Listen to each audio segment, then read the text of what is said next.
de Mateus, capítulo 24. Fala do sermão profético, a destruição do templo. Mateus 24.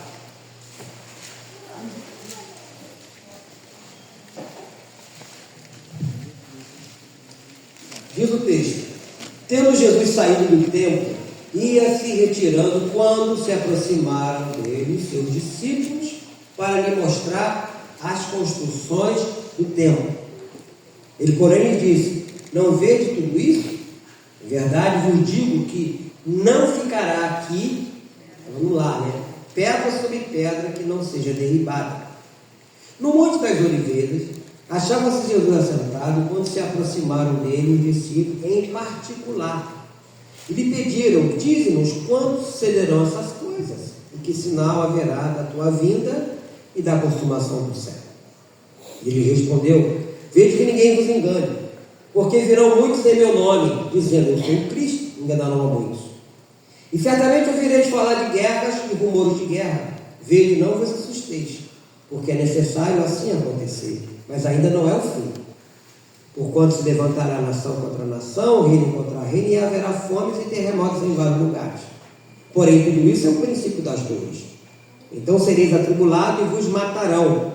Sereis odiados de todas as nações por causa do meu nome. Nesse tempo, muitos hão de se escandalizar, trair de uns aos outros. Levantar-se-ão muitos falsos profetas e enganarão a muitos. E por se multiplicar a iniquidade, o amor se esfriará de quase todos. Aquele, porém, que perseverar até o fim, esse será salvo. E será pregado este evangelho do reino por todo o mundo, para testemunho a todas as nações.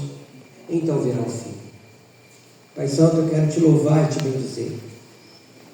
Ele está aqui para compartilhar com meus irmãos a porção da palavra do Senhor.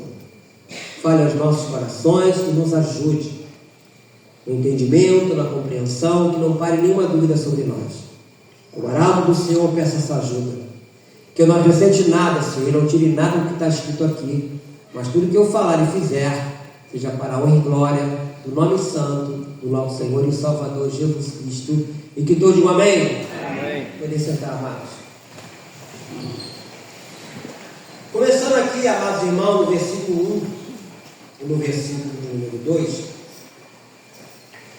fala que Jesus estava saindo do templo, estava se retirando. Aqui se aproxima dele os discípulos para mostrar a construção lá do templo. E ele fala aqui no versículo 2: não vejo tudo isto? Em verdade vos digo que não ficará aqui pedra sobre pedra que não seja derribada.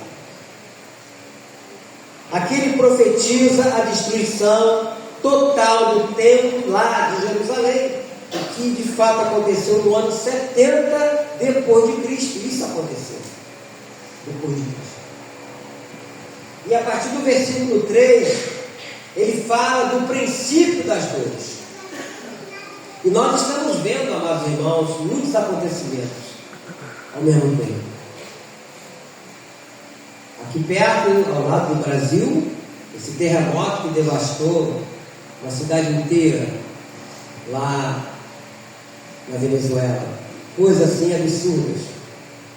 Eu estava vendo ontem uma socorrista que esteve lá na Venezuela. Ela falou que ainda está sentindo o cheiro de morte. Esteve lá, participando da retirada de pessoas que estavam soterradas, ela ainda está sentindo o cheiro de morte.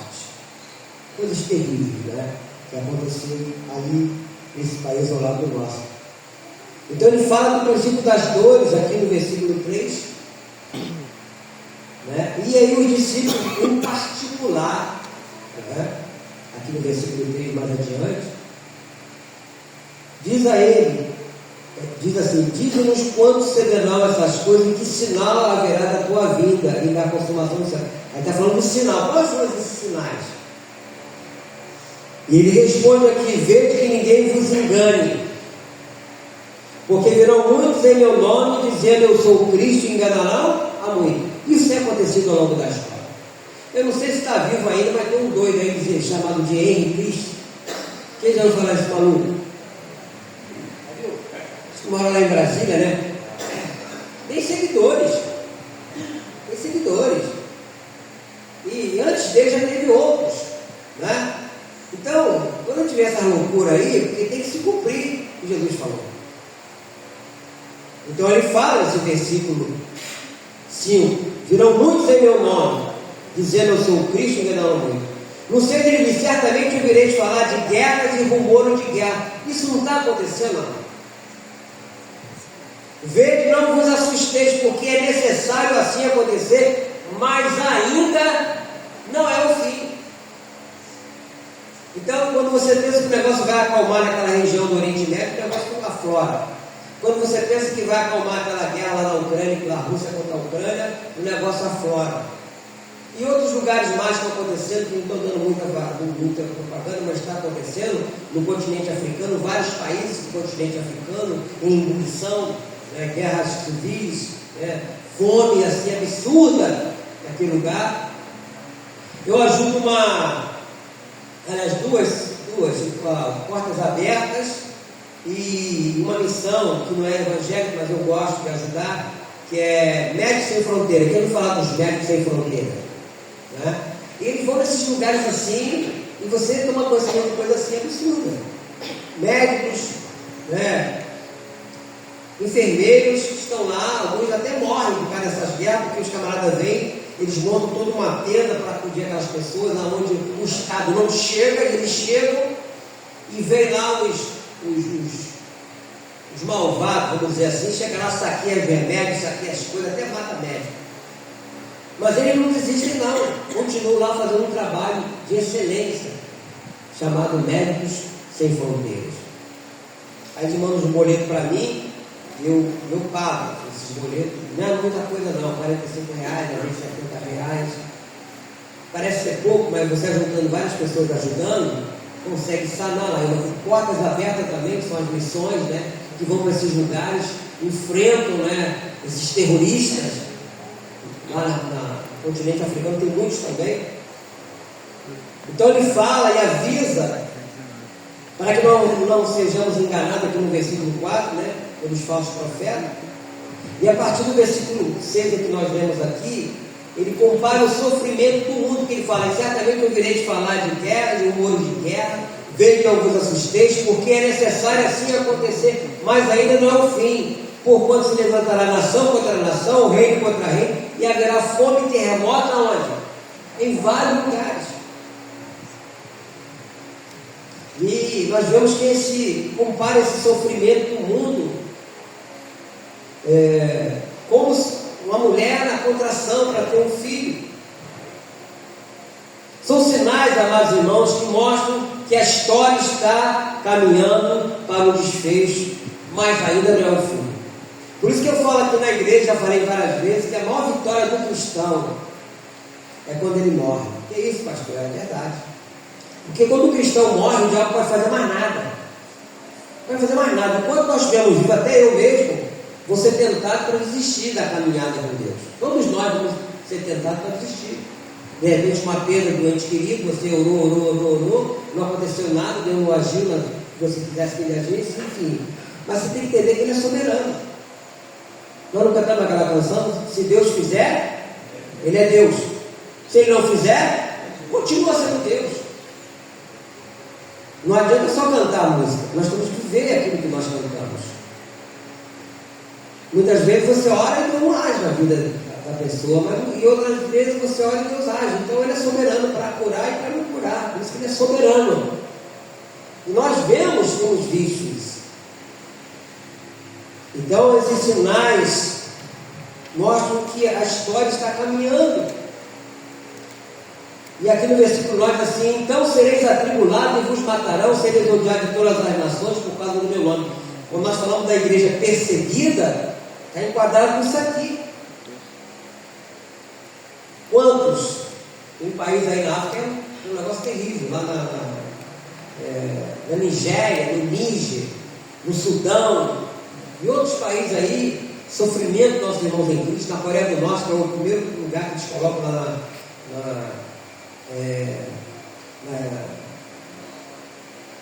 na missão que eu ajudo, que é o primeiro país que tortura e mata os irmãos, a pessoa que se converte lá. Portas abertas, eles mandam essas coisas para mim.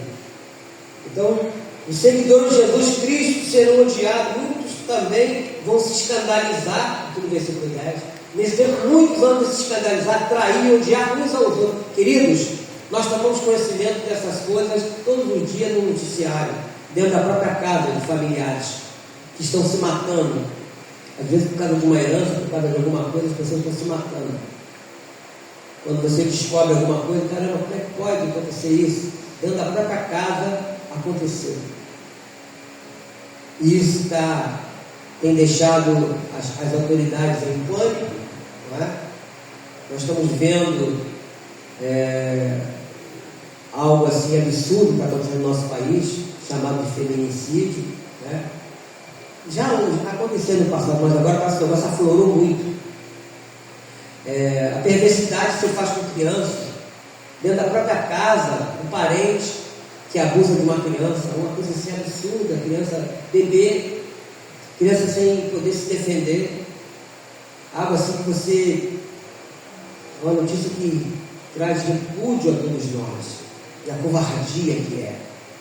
Então uma pessoa que faz isso, ela está completamente, a mente dela dominada pelo mal, que faz com que ela tenha desejo, né, de possuir uma criança. Eu vi uma reportagem, já tem bastante tempo isso, acho que eu já comentei aqui na igreja, um pediatra que foi preso com um pedófilo, e ele confessou que ele tinha desejo sexual por criança de 6 meses e 2 anos.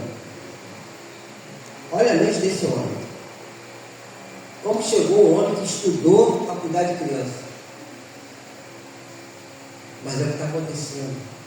E outras coisas mais estão acontecendo de absurdo. Mães que entregam seus filhos lá no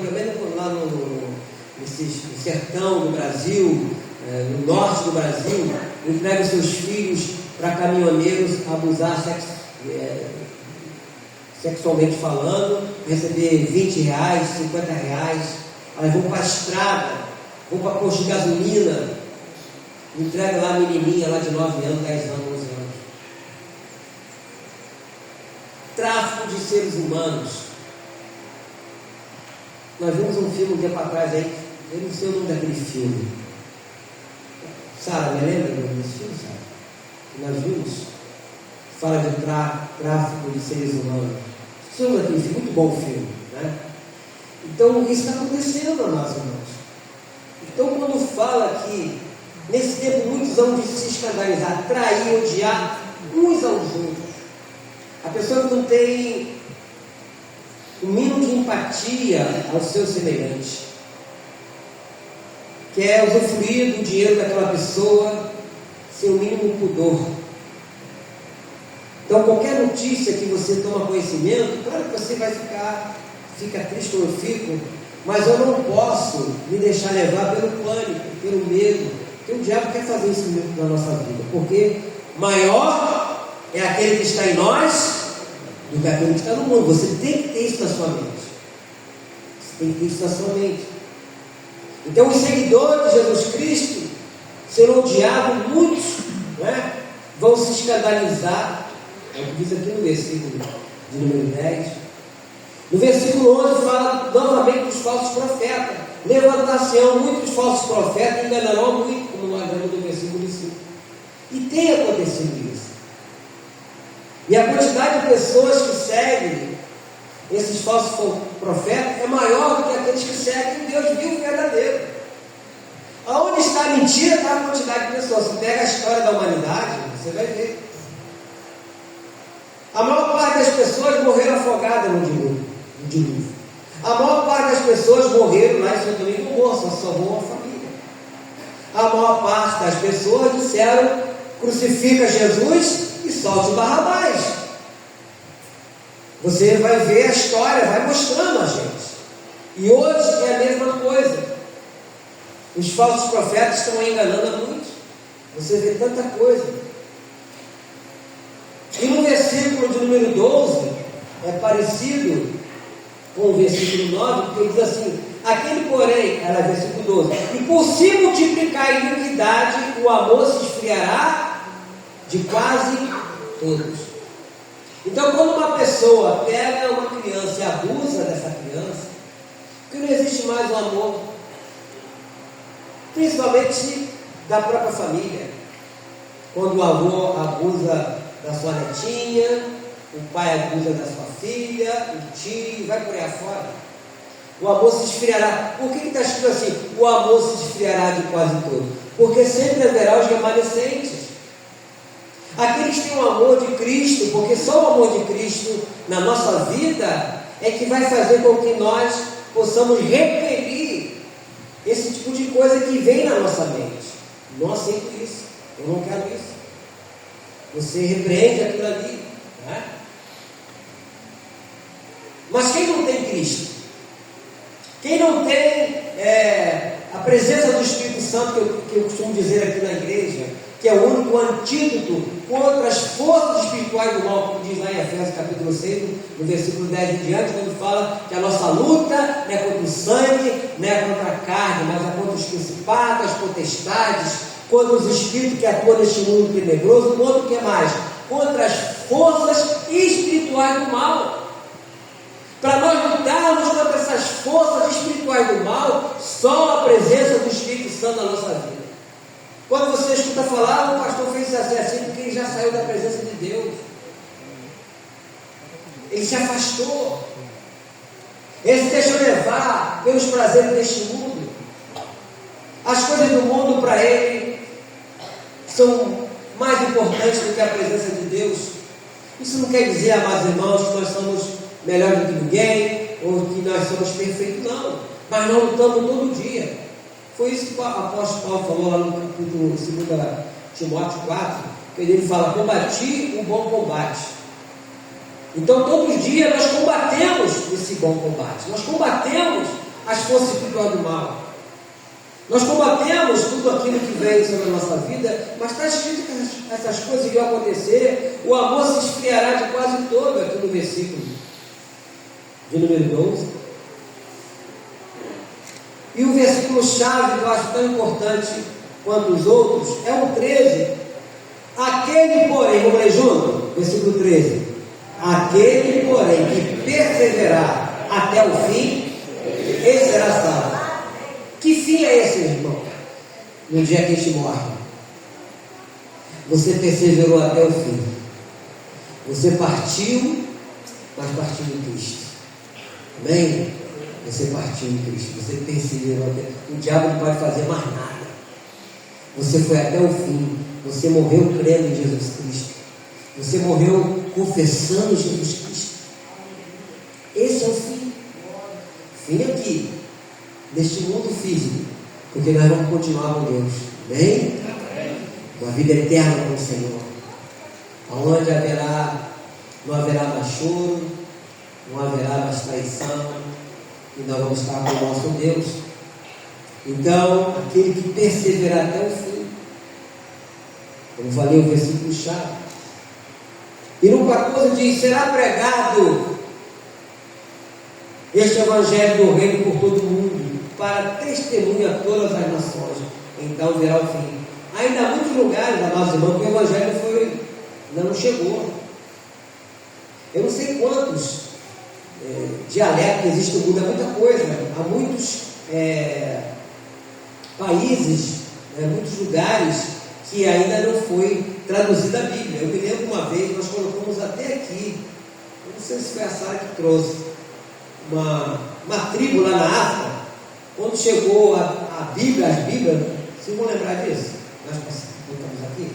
Chegou lá a Bíblia na língua daquela tribo, né? E as pessoas comemorando lá, os trajes deles lá, comemorando, gente com lança na mão, e chegou a Bíblia traduzida na linguagem deles. Alguns anos atrás eu vi algo também tremendo, que foi um cacique aqui no Brasil, uma tribo aí no Brasil, lá no Xingu. O cacique se converteu, batizado com o Espírito Santo, e ele pregando o Evangelho e os índios lá falando em línguas. Já não estavam mais nus, estavam vestidos, adequadamente, e louvando, adorando a Deus, toda aquela oca. Vou falar em oca, acho que foi uns 2 anos atrás, nós estávamos lá, eu cheguei depois, mas nós fomos lá em Angra, ficamos lá na casa do Diácono César, irmã Cátia, e lá nós fomos lá numa tribo chamada Pataxós, não é isso mesmo, Cátia?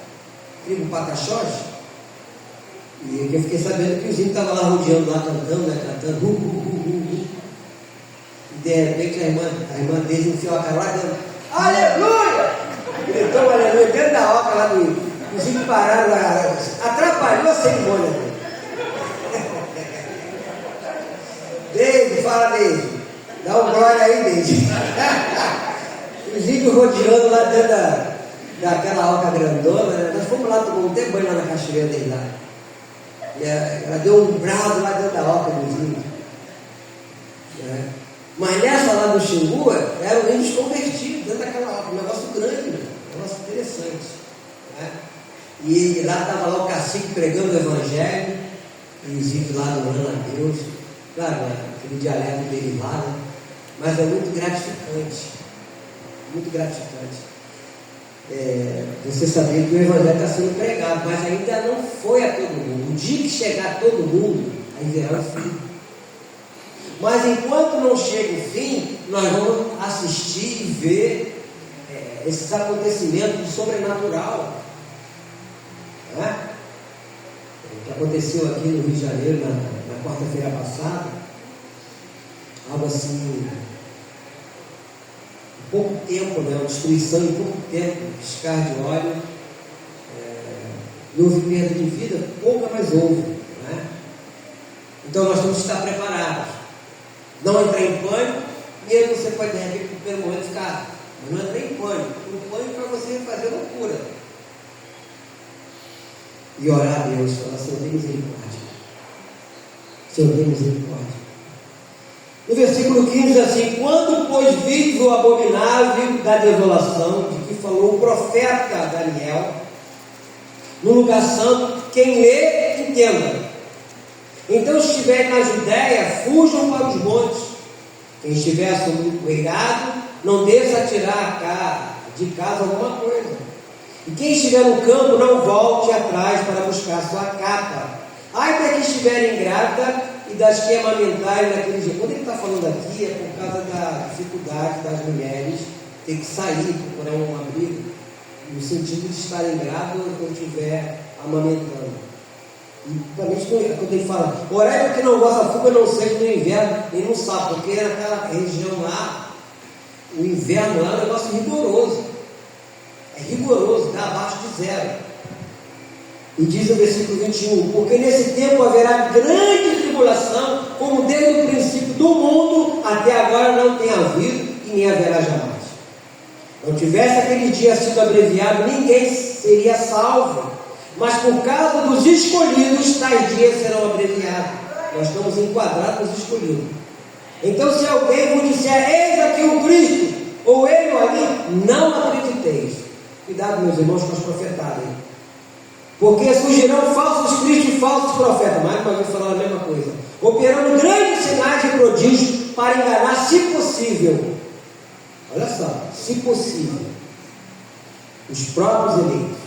Vede que vos tenho predito.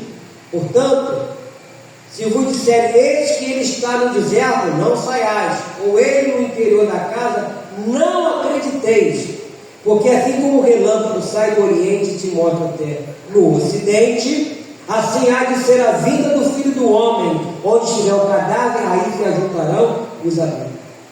Então ninguém sabe o dia, ninguém sabe a hora, né? Mas os sinais estão acontecendo.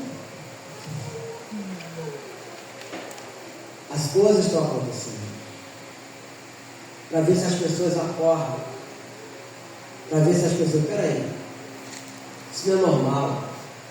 No sul, principalmente, teve até tornado. A gente veio falar em tornado nos Estados Unidos, mas teve agora lá em 3 cidades lá foram devastadas. Semana retrasada lá no sul. E estou falando que a partir do mês de setembro vai ser pior. Mas não é para mim ficar desesperado, assustado. Senhor, Deus misericórdia. Guarde minha família, guarde a família da igreja, guarde. Né? Fiquem atentos à oração. Porque tem coisas que não tem como você. O vento. Como é que você vai lutar contra o vento? Tem que esconder, procurar um abrigo e orar a Deus. Só que lá no sul, a maioria das casas no sul, talvez você não saiba, a maioria das casas no sul é de madeira. Por que são de madeira? Por causa do frio. Então, e a madeira ela se torna como se fosse algo térmico, né? Então o vento vem e leva aquilo tudo, leva pessoas perdendo tudo. E além do vendaval lá, do tornado, depois vem enchente, tudo ao mesmo tempo. E lá nós temos irmãos em Cristo também, irmãos. Mas é pouco, não importa, meu irmão em Cristo está lá, minha irmã em Cristo está lá. Nós temos irmãos em Cristo nesses lugares. Então nós temos que interceder, nós temos que orar e pedir a Deus que tenha misericórdia. Principalmente, a mais irmã, nós vamos estar falando mais adiante, eu falei no domingo, sobre vários alvos de oração que nós vamos colocar nesses 40 dias de jejum e oração. E que você possa participar também. Todos nós temos alvos, né?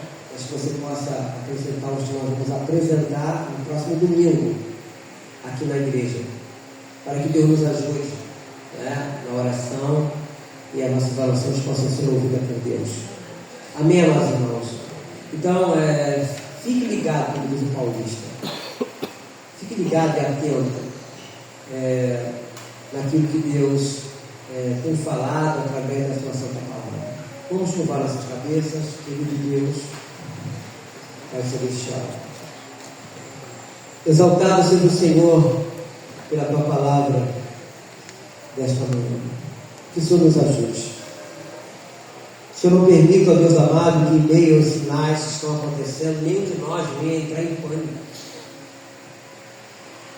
e nos colocar como as pessoas que não te conhecem.